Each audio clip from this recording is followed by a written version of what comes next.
ngapain lah jadi orang itu kok harus rohani-rohani, kayak serius amat gitu loh ikut Tuhan itu. Jadi nggak bebas gitu kan. Pernah nggak saudara pikir kayak gitu? Atau dengar seseorang berbicara seperti itu? Itu bukan sesuatu yang baru. Ya, saudara, kekristenan itu sebenarnya dimulai dari seseorang itu lahir baru. Dilahirkan baru.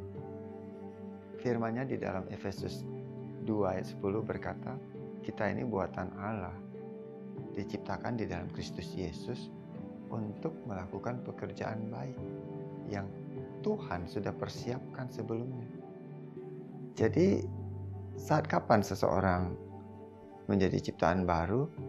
Saat dia mempunyai iman percaya kepada Tuhan Yesus, bahwa Tuhan Yesus adalah Tuhan, orang yang menjadi manusia dan kemudian rela mati mengganti dosa setiap kita dan memutuskan untuk mempercayakan hidupnya kepada Dia. Jadi kekristenan itu adalah bukan hanya agama, tetapi bukan juga hanya kepercayaan, melainkan satu kehidupan baru. Saya ulangi, menjadi Kristen adalah seorang yang dia lahirkan baru, buatan Allah, diciptakan dalam Kristus Yesus. Sehingga kita bisa mengerti 2 Korintus 5 ayat 17 yang berkata, jadi barang siapa yang ada di dalam Kristus, dia adalah ciptaan baru. Yang lama sudah berlalu, manusia lama. Sesungguhnya yang baru sudah datang. Jadi kekristenan adalah diciptakan di dalam Kristus. Kita ini adalah manusia rohani. Nah, ini menarik loh. Kalau kita berpikir dan bertanya atau merasa ngapain sih jadi orang Kristen tuh harus ekstrim, jadi hidupnya rohani, jadi kan gak bebas kita ini. Saudara ya, saya mau sampaikan sesuatu. Ini namanya cara pandang.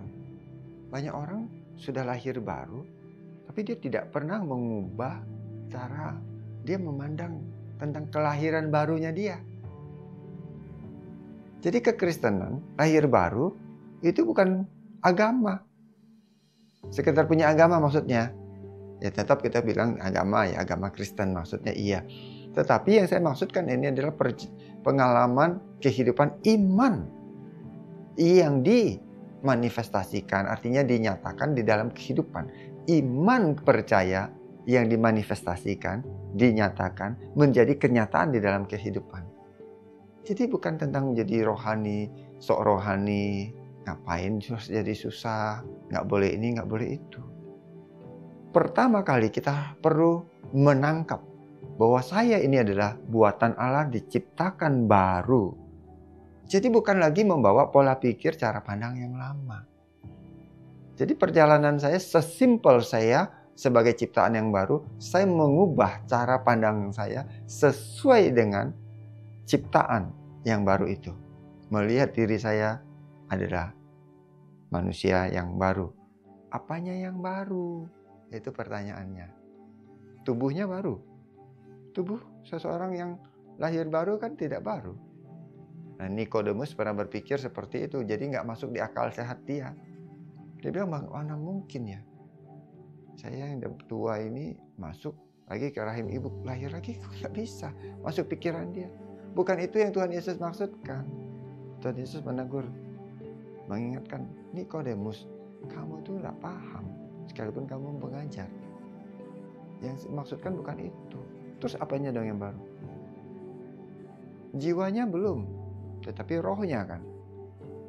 Yang dimaksud dengan lahir baru kan ada roh yang baru. Kalau tidak, esensinya di mana? Artinya di buatan Allah, ciptaan baru itu di mana? Di roh. Firman Tuhan spesifik berkata, dan rohku akan tinggal di dalam kamu. Yeskal 36 ayat 26. Dan aku akan memberikan kamu hati yang baru dan roh yang baru di dalam batinmu. Ayat ke-26, Yeskal 36. Saudara, kalau engkau adalah ciptaan baru, engkau dilahirkan baru, engkau perlu membawa pikiran yang baru. Nah, pikiran yang baru itu adalah jiwa. Jiwa kita belum baru. Tetapi kita perlu seumur hidup di dunia ini mengganti pola pikir, cara pandang berdasarkan firman. Itulah hidup secara rohani. Nah, kalau engkau sudah mengubah pola pikir, cara pandang secara firman, otomatis pola pikir, cara pandang itu dimanifestasikan di dalam kehidupan. Nah, kalau ada orang melihat itu adalah sesuatu yang ekstrim, artinya dia tidak mengerti lahir baru. Dia tidak paham sebagai ciptaan yang baru. Hidup dengan cara yang lama. Namanya lahir baru, baru lahir, ia perlu menerima sesuatu yang beda. Kalau di dalam rahim ibu, dia tidak usah disusui. Begitu dia lahir ke dunia ini, dia perlu disusui. Dan dia perlu menerima makanan langsung untuk dia bertumbuh. Dia tidak lagi hanya bisa menerima dari apa yang di dalam kandungan dia terima sebelumnya. Sama saat kita dilahirkan baru secara roh. Bukan rohnya sekarang yang perlu makan. Rohnya sempurna dilahirkan baru. Dan roh itu bukan kanak-kanak saat dilahirkan. Beda sama tubuh. Karena Tuhan tidak memberikan ciptaan baru secara roh itu kanak-kanak. Roh itu sempurna diberikan kepada kita. Sehingga kita bisa punya jaminan kehidupan masuk dalam kerajaan kekal. Jiwanya secara rohani yang masih kanak-kanak. Nah, itulah yang kita tumbuhkan. Mengapa saya mau hidup secara rohani? Karena saya di dalam proses menumbuhkan jiwa saya menjadi dewasa secara rohani. Di situ saya mengubah apa yang saya dengar. Saya mengubah apa yang saya masukkan ke dalam kehidupan saya. Melalui mata, melalui telinga yang paling sering. Dan apa yang saya keluarkan melalui mulut saya. Karena berdasarkan apa yang saya dengar. Apa yang ada di dalam saya. Nah, kalau dulunya sebelum saya percaya Tuhan, saya sebagai orang sudah bertumbuh, misalnya sudah ada di umur 30 tahun. Kan sudah banyak nih yang masuk. Yang saya sudah tahu. 20 tahun sudah banyak juga yang masuk. Bahkan 15 tahun pun sudah banyak yang masuk. Apalagi orang menjadi percaya di usia 50, 60 tahun. Nah, begitu banyak hal yang dari dunia ini yang saya tidak bisa pakai, yang sudah tidak up to date, yang sudah tidak kompatibel kalau komputer. Kalau software itu sudah ketinggalan zaman. Ya, kalau istilah bahasa itu sudah jadul, yang sudah tidak boleh dibawa lagi. Yang tidak match dengan sesungguhnya ciptaan yang baru tadi itu. Efesus 4 sangat jelas mengatakan bahwa manusia baru, ciptaan baru. Kolose juga menyampaikan itu. Nah, kita punya cara hidup yang baru, yaitu menerima kebenaran firman. Menjadi satu-satunya dasar kehidupan. Dan disitulah kita hidup. Tetapi bukan berarti kita menolak semua yang ada di muka bumi ini, di dunia ini. Firman Tuhan berkata, iya saya masih memakainya. Tetapi seolah-olah saya tidak memakainya. Gitu loh. Itu Paulus menyampaikan itu. Saya masih butuh, tapi seolah-olah saya tidak butuh. Gitu. Sikap di dalam hati kita. Jadi maksudnya apa sih Paulus ngomong seperti itu? Agar saya tidak tergantung. Saya tidak terikat kepada yang dunia ini. Itu perubahan pikiran. Itu cara memandang kita. Terus ada orang berkata, nah kalau begitu kan kita jadi nggak bebas, nggak enak. Saya mau sampaikan kepada saudara yang mendengarkan. Justru itu lebih asik. Karena itu kan masalah cara memandang kita.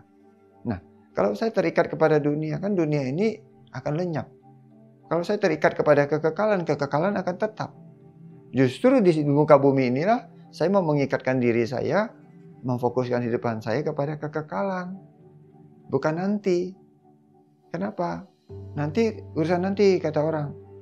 Kenapa? Karena yang saya ikatkan di muka bumi ini senantiasa akan mengecewakan karena dia tidak kekal. Gitu. Dia bisa gampang berubah-ubah.